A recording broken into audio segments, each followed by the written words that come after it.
एक ऐसा युद्ध जिसमें खून तो ढेर सारा बहता है, लेकिन इसमें ना तो किसी की जीत होती है और ना ही कोई हारता है।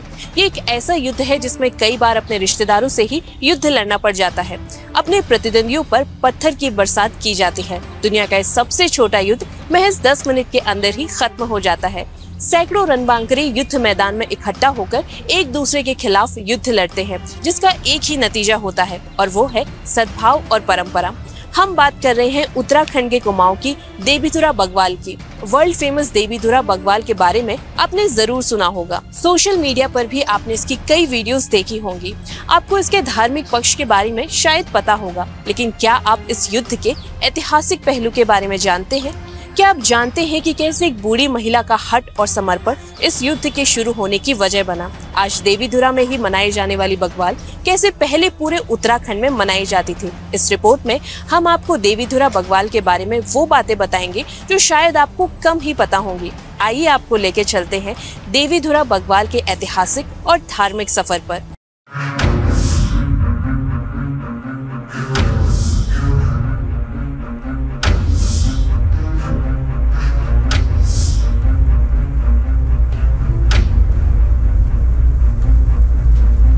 ऐतिहासिक और धार्मिक पहलू में बात करने से पहले जान लेते हैं कि देवीधुरा की बगवाल किस तरह और कैसे खेली जाती है। अल्मोड़ा से तकरीबन 75 किलोमीटर की दूरी पर है विश्व प्रसिद्ध देवीधुरा का मंदिर। देवीधुरा चंपावत जिले में आता है। हर साल श्रावणी पूर्णिमा में ये बगवाल खेली जाती है, यानी कि हर साल रक्षाबंधन के मौके पर। हालांकि इसका रक्षाबंधन से कोई कनेक्शन नहीं है। देवीधुरा की बगवाल में 4 खाम यानी 4 दल होते हैं। ये दल है चमियाल, गहरवाल, लमगड़िया और वालिंग। इसके अलावा 7 थोकों के योद्धा छतोली के साथ हिस्सा लेते हैं ताकि उनकी तरफ आने वाले पत्थरों से बचा जा सके। परंपरा अनुसार चारों खामों के मुखिया यहाँ स्थित मां वेराही के मंदिर में पूजा अर्चना करते हैं, जिसे संगी पूजा कहा जाता है। पूर्णिमासी के दिन पूजा अर्चना के बाद देवी का प्रसाद अपने अपने गाँव में बांटा जाता है।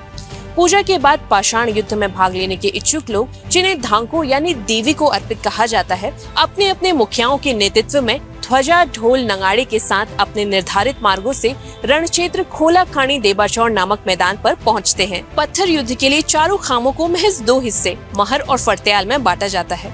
इसमें कई रिश्तेदार एक दूसरे के विरुद्ध योद्धा के रूप में खड़े दिखते हैं और पुजारी के शंखनाद के साथ शुरू होता है पाषाण युद्ध। पाषाण का मतलब पत्थर होता है। दोनों तरफ से जमकर पत्थर बरसाए जाते हैं। हालांकि पत्थरों की जगह अब काफी हद तक फलों और फूलों ने ले ली है। अब ऐसा क्यों हुआ, इसकी वजह भी हम आपको बताएंगे, लेकिन पहले इसकी पूरी प्रक्रिया जान लेते हैं। मान्यता है कि जब तक एक मनुष्य के बराबर खून नहीं बहता, तब तक युद्ध चलता रहता है। अब ये सवाल उठता है कि कैसे तय होता है कि एक आदमी के बराबर खून बहा या नहीं? तो ये पूरी तरह पुजारी के विवेक पर निर्भर करता है। जब पुजारी को लगता है कि एक आदमी के बराबर खून बह गया है, तो वो बगवाल को विराम देने की घोषणा कर देते हैं। इस बार यानी 2000 बगवाल 9 मिनट तक चला और इसमें 50 से ज्यादा लोग घायल हुए। हालांकि घायल होने वाले इसे मां वैराही का आशीर्वाद मानते हैं और घायल होने पर खुशी मनाते हैं। आज भले ही बगवाल 10 मिनट के अंदर समाप्त हो जाता हो, लेकिन पुजारी बताते हैं कि उन्होंने 45 से 50 मिनट तक का बगवाल भी देखा है। जैसा कि हमने आपको पहले बताया कि ये चारों खामों के बीच लड़ा जाने वाला युद्ध है, लेकिन इन खामों का सदस्य होने के बाद भी अब सीधे बगवाल में हिस्सा लेने लायक नहीं हो जाते। युद्ध लड़ने के लिए ढोंकाओं को संगी पूजा से बगवाल के संपन्न होने तक कठोर अनुशासन, व्रत और नियमों का पालन करना पड़ता है। उन्हें मडवे की रोटी, मसूर की दाल, मांस, मदिरा और बाहर के खाने जैसी चीजों से परहेज करना पड़ता है।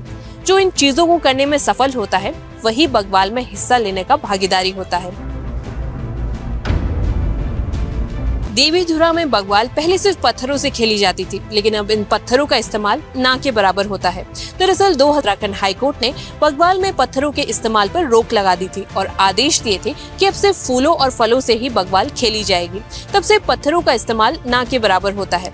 ये तो हमने समझ लिया कि देवीधुरा का बगवाल कैसे मनाया जाता है, लेकिन अब हम आपको बताते हैं इसका धार्मिक और ऐतिहासिक पक्ष। धार्मिक पक्ष की बात करें तो यहाँ मान्यता नरबली को लेकर आती है। स्थानीय मान्यताओं के मुताबिक मां वैराही देवी के गढ़ों को तृप्त करने के लिए यहाँ चारों क्षत्रिय धड़ों से बारी बारी नरबली देने की परंपरा तांत्रिकों ने बनाई थी। कहते हैं कि एक बार चमियाल खाम की एक परिवार की बारी आई। चमियाल खाम की बुजुर्ग महिला के बेटे की बलि की बारी आई। तो उस महिला ने बलि न लेने का आग्रह माँ वैराही से किया। उस बूढ़ी महिला ने अपने हठ और कठोर तपस्या से माँ को खुश कर दिया। माँ वैराही ने इसके बाद आग्रह किया कि उसके गढ़ों को एक इंसान के बराबर खून मिल जाए तो वो नरबलि लेना छोड़ देंगी। बूढ़ी महिला ने ये बात सभी खामों को बताई और सभी खाम इसके लिए राजी भी हो गए। तब से इन चारों खामों के बीच बग्वाल मनाने की परंपरा चली आ रही है। इस बग्वाल की शुरुआत कब और कैसे हुई, इसको लेके कोई ठीक साल या वक्त तो नहीं पता चलता, लेकिन इस बग्वाल के ऐतिहासिक पक्ष पर बात करें तो ये पहले पूरे उत्तराखंड में मनाया जाता था। पहले 20 से ज्यादा बग्वालें हुआ करती थी, लेकिन अब सिर्फ देवीधुरा में ही बग्वाल होती है। प्रोफेसर डी शर्मा अपनी किताब उत्तराखंड ज्ञानकोश में लिखते हैं कि पत्थर युद्ध पहाड़ी योद्धाओं की एक विशेष युद्ध प्रक्रिया रही है। जिस प्रकार बारिश की समाप्ति पर पर्वतों के राजपूत राजाओं द्वारा युद्ध अभ्यास किया जाता है, ठीक उसी तरह छोटे छोटे ठकुरी शासन या मांडलिकों द्वारा वर्षा काल समाप्त होने पर पत्थर युद्ध का अभ्यास किया जाता था, जिसे बग्वाल कहा जाता था। देवीधुरा बग्वाल एकमात्र ऐसा युद्ध है जिसमें अपने प्रतिद्वंदियों पर पत्थर फेंके जाते हैं, लेकिन इसके जरिए किसी को निशाना नहीं बनाया जाता। अक्सर फल फूल और पत्थरों को आकाश की ओर उछाला जाता है। जब बग्वाल खत्म होता है तो सब एक दूसरे के गले मिलकर प्रेम और सद्भावना के साथ इसके अंत होने का परिचय देते हैं। जिस तरह कुमाऊं में देवीधुरा बग्वाल युद्ध कौशल का एक नमूना है, उसी तरह छोलिया नृत्य भी एक युद्ध की ही उपज है। जी हाँ, छोलिया नृत्य कैसे युद्ध से जुड़ा है, क्यों पहाड़ी राजा अपने दरबार में छोलिया नृत्य करवाते थे, इस छोलिया नृत्य की उपज की पूरी कहानी देखिए हमारी इस रिपोर्ट में। तब तक के लिए अगर आपको हमारा चैनल पसंद आया तो लाइक, शेयर और सब्सक्राइब करना ना भूलें। धन्यवाद।